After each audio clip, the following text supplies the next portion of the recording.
Hi guys, मेरा नाम है साहिल खन्ना और आज की वीडियो शुरू करते हैं। सबसे पहली न्यूज G20 समिट की है। तो हमारी गवर्नमेंट ने तकरीबन 4100 करोड़ रुपीस खर्च किए हैं G20 को होस्ट करने के लिए। ये बहुत बड़ा अमाउंट है अगर देखा जाए तो। अगर 2017 में जर्मनी से कंपेयर किया जाए तो ये खर्चा 7 गुना ज्यादा है। मतलब इतना ज्यादा हमने पैसा खर्च किया है। स्टार्टिंग के अंदर बजट रखा गया था 990 करोड़ का, अब करते करते लास्ट फेज के अंदर इतना ज्यादा बढ़ गया है। अब बहुत सारे लोग इसके ऊपर क्वेश्चंस उठा रहे हैं कि हम एक डेवलपिंग नेशन हैं और हमने इतना पैसा खर्च कर दिया है। अब कई लोग ये कह रहे हैं कि इससे पता लग रहा है गवर्नमेंट की प्रायोरिटीज क्या है।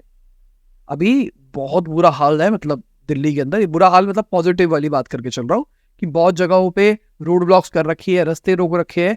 और अगर आप रात को निकलते हो तो बहुत सुंदर दिल्ली है। अभी रात के कुछ 12:50 हो रहे हैं, बाहर बारिश आ रही है, पर भाई एकदम दिल्ली एकदम अलग सा कर दी है। और अगर हम G20 की बात करके चले तो अब वो G21 हो चुका है। अफ्रीकन यूनियन को भी एक परमानेंट मेंबर की तरह ऐड कर लिया गया है। इस G20 समिट के अंदर 4 कंट्रीज नहीं आई थी, मैक्सिको, स्पेन, रशिया और चाइना। चाइना समझ में आता है, पर रशिया क्यों नहीं आया था? क्योंकि रशिया के लिए तो एक अच्छी चीज हुई है ना। अगर हम बात करके चले, जो डिक्लेरेशन बनाया गया था उसके अंदर क्लियर कट बोला गया है हम रशिया को क्रिटिसाइज नहीं कर रहे। मतलब रशिया के बारे में कुछ भी बात नहीं करी गई। ये रशिया यूक्रेन की वॉर चल रही है, उसके बारे में बात ही नहीं हुई है ज्यादा, और कोई क्रिटिसिज्म नहीं आया है रशिया का।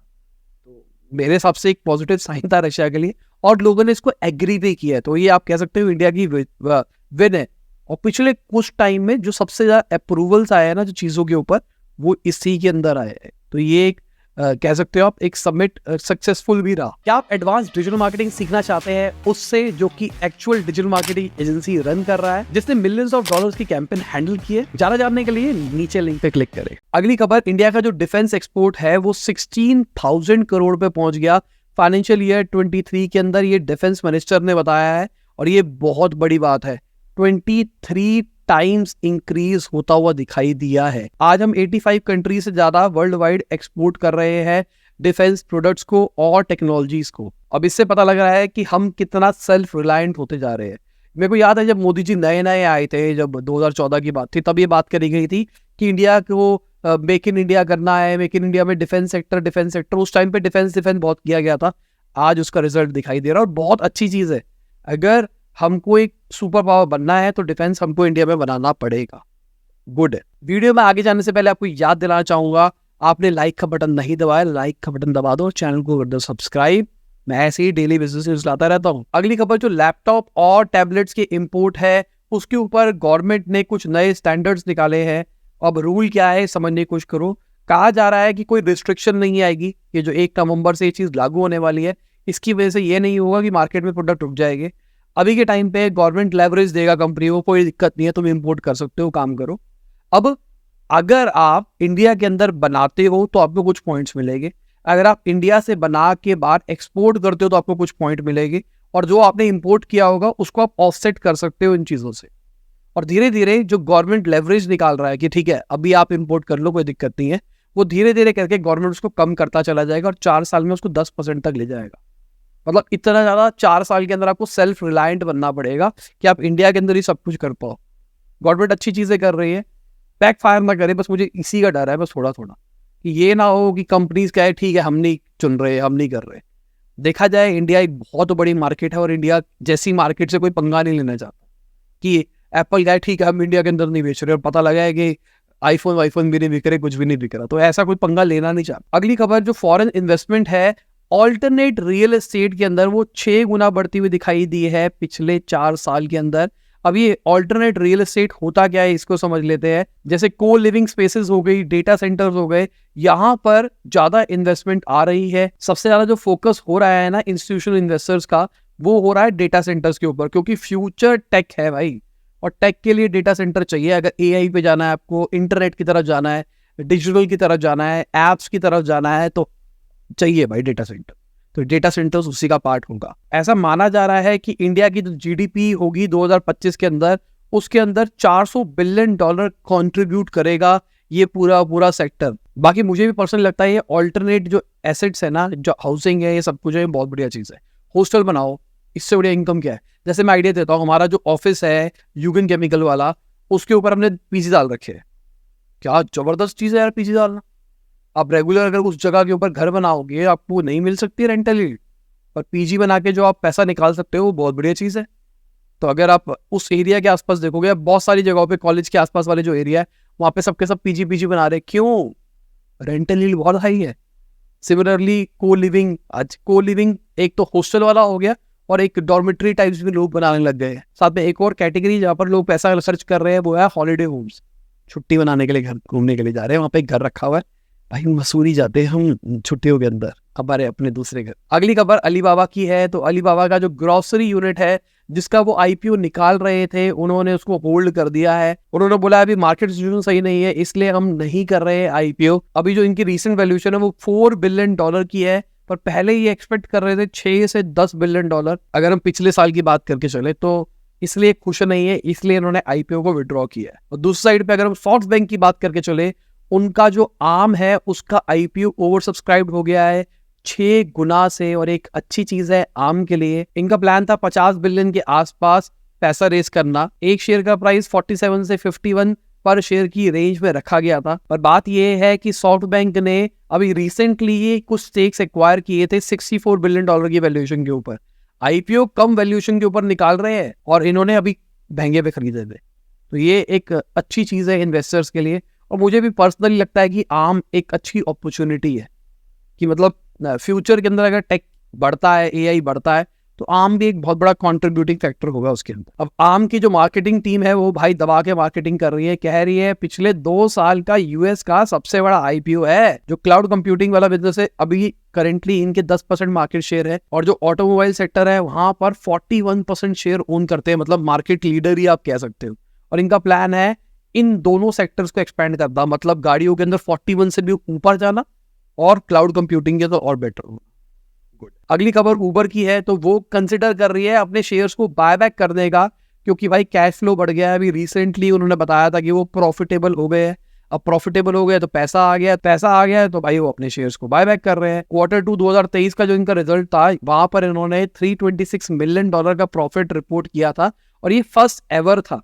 अब फर्स्ट एवर प्रॉफिट रिपोर्ट किया। अब ये कह रहे हैं कि हम भाई शेयर बायबैक इसलिए कर रहे हैं ताकि हमारे इन्वेस्टर्स को कुछ ना कुछ मिले।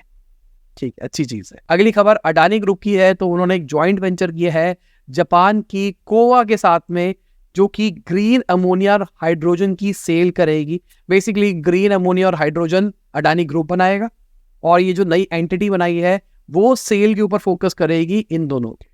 अब ये जो एंटिटी बनेगी इसमें अडानी ग्रुप और उनकी बराबर की पार्टनरशिप होने वाली है। इस कंपनी को सिंगापुर में रजिस्टर किया गया है, और देखा जाए तो ये अडानी ग्रुप के लिए एक अच्छी चीज है। और अगर दूसरी साइड पे अगर हम बात करके चले टाटा ग्रुप की, तो टाटा ग्रुप रिलायंस के बाद में कह रहा है कि भाई हम भी एआई पार्टनरशिप कर रहे हैं एनवीडिया के साथ में। अभी हमने कल वाली न्यूज में ही बात करी थी कि रिलायंस भाई एआई की दुनिया में आगे बढ़ना चाह रहा है, टाटा पीछे नहीं रहना चाहता। अगली खबर जो परिणीति चोपड़ा है, जो एक बॉलीवुड एक्ट्रेस है, वो भी इन्वेस्टर बन गई है। तृतीया फाइन ज्वेलरी करके एक कंपनी है उसके अंदर। अब देखा जाए तो एक नया कल्चर बन गया है, जो सेलिब्रिटीज है वो इन्वेस्ट कर रहे हैं। अनडिस्क्लोज अमाउंट है, पता नहीं है मतलब कितना किया गया है। 2 रीजन हो सकते हैं यहाँ के। अनडिस्क्लोज ये भी हो सकता है बहुत छोटा अमाउंट दिया गया हो, और उसको डिस्क्लोज इसलिए नहीं किया क्योंकि वो वैल्यूएशन कम पे किया हो। मतलब क्या होता है, एक होती है स्ट्रैटेजिक इन्वेस्टमेंट, तो ये आ गई एज अ ब्रांड एम्बेसडर। तो ब्रांड एम्बेसडर प्लस थोड़ा सा पैसा देके इक्विटी ले, और एक बहुत ही अच्छी चीज है। और इनका कहना है कि अभी के टाइम पे मॉडर्नाइजेशन नहीं है ज्वेलरी के अंदर, बहुत सारे ऑप्शंस नहीं है। वुमेन्स के लिए तो है ऑप्शन, पर मेल के लिए उतना ज्यादा नहीं है। जैसे हम चैन पहनते हैं तो चैन में कुछ वैरायटी नहीं होती है। दुबई साइड पे जाओ तो वहाँ वैरायटी है, पर इंडिया के अंदर दिल्ली वल्ली मेरे को तो नहीं दिखती वैरायटियाँ। देखता हूँ 3-4 चैनें निकाल देता, भाई यही ऑप्शन है। तो इसमें भी कुछ चीजें आनी चाहिए। अगली खबर जो डीमेट अकाउंट है, उन्होंने 19 महीने का हाई छुआ है अगस्त के महीने के अंदर। मतलब पिछले 19 महीने में सबसे ज्यादा डीमेट अकाउंट खुले हैं। अब इंडिया के अंदर 12 करोड़ 66 लाख अकाउंट हो चुके हैं डीमेट वाले, और ये एक बड़ी चीज है। देखो अगस्त के महीने में, पिछले महीने में बहुत सारे खुले हैं। इसका मतलब लोगों को लगा है कि भाई हमको इन्वेस्ट करना चाहिए मार्केट के अंदर। अभी से भी बहुत रेगुलेशंस आ रही है, सबके सब क्रिटिसाइज कर रहे हैं। हम यूट्यूब पे भी वीडियोस देख रहे हैं जहां पर बहुत सारे ट्रेडर एक्सपोज हो रहा है, बहुत कुछ हो रहा है, और ये रिकॉर्ड टूट रहा है। क्यों? इससे क्या पता लग रहा है? बहुत सारे ऐसे इन्वेस्टर्स हैं जिनको कुछ नहीं पता है, उनको बस ये दिखाई दे रहा है मार्केट बढ़ रही है। भाई मार्केट बढ़ रही है, जब बढ़ रही है तो लगाओ, लगाओ कैसे, उसके लिए डीमेट अकाउंट खुलवाना होगा, डीमेट अकाउंट खुलवाना, यही लॉजिक हो रहा है मेरे हिसाब से। बहुत सारे लोग जब बढ़ रही होती है ना, और अभी देखा जाए तो मतलब कई लोग मुझे क्रिटिसाइज करेंगे, मार्केट बहुत ऊपर लेवल पे है, करेक्शन आ सकती है। जो ट्रेडर लोग है भाई पीछे नीचे कमेंट में बता देना, ठीक है, मुझे बैक कर देना कि हाँ भाई ऐसा है या नहीं है, वो नंबर फैक्ट वैक्ट के साथ में लिख देना, तुम क्यों मैं कह रहा हूँ कि अभी करेक्शन आ सकता है, उसको मुझको थोड़ा सा बैकिंग कर देना। तो मार्केट ऊपर है, तो इस टाइम पे इन्वेस्ट करना, अगर आप SIP कर रहे हो तो कोई दिक्कत नहीं है, पर अगर कोई लमसम वमसम टाइप कर रहा है तो सही नहीं है। बाकी मैं कोई एडवाइजर नहीं हूं, मैं कोई आपको एडवाइस नहीं कर रहा, कल को सेबी ना पकड़ लें मुझे। अगली खबर इनकम टैक्स डिपार्टमेंट की है, तो उन्होंने नोटिस दिया है स्टार्टअप्स को कि भाई आप इन्वेस्टर्स की क्रेडिट वर्दीनेस देखते भी हो या नहीं देखते। लॉजिक क्या है, अगर एक इन्वेस्टर ने एक स्टार्टअप के अंदर इन्वेस्ट किया है, कुछ पैसा दिया है, तो क्या वो जो इन्वेस्टर है उसने अपनी रिटर्न में उस चीज को दिखाया है, फाइल किया है, नहीं किया है। कश्मीर ग्रोवर ने इसको ट्विटर पे क्रिटिसाइज किया था कि ऐसा है, ऐसा नहीं है, फिर उन्होंने कहा था ये इलीगल है, ये सही तरीका नहीं है। अब इसके ऊपर बहुत सारे लोगों ने भी कश्मीर ग्रोवर का साथ दिया था, पर बकायदा जो इनकम टैक्स डिपार्टमेंट उन्होंने रीट्वीट करके बोला कि भाई ये रूल के अंतर्गत है। और मुझे भी लगता है कि अगर आपने इन्वेस्ट किया है किसी कंपनी में, तो अगर आपने ITR में फाइल तो करा होगा, दिखा दो, उसमें क्या प्रॉब्लम है, कोई बड़ी बात थोड़ी ना है, इस पे क्या शोर मचाना है। अगली खबर, जो इंडिया का स्पेस स्टार्टअप स्काई रूट है, वो अपना विक्रम-1 निकाल रहा है, इंडिया का पहला ऑर्बिटल रॉकेट होने वाला है। अब इसकी सबसे बड़ी खासियत क्या है, 24 घंटे के अंदर इसको असेंबल किया जा सकता है।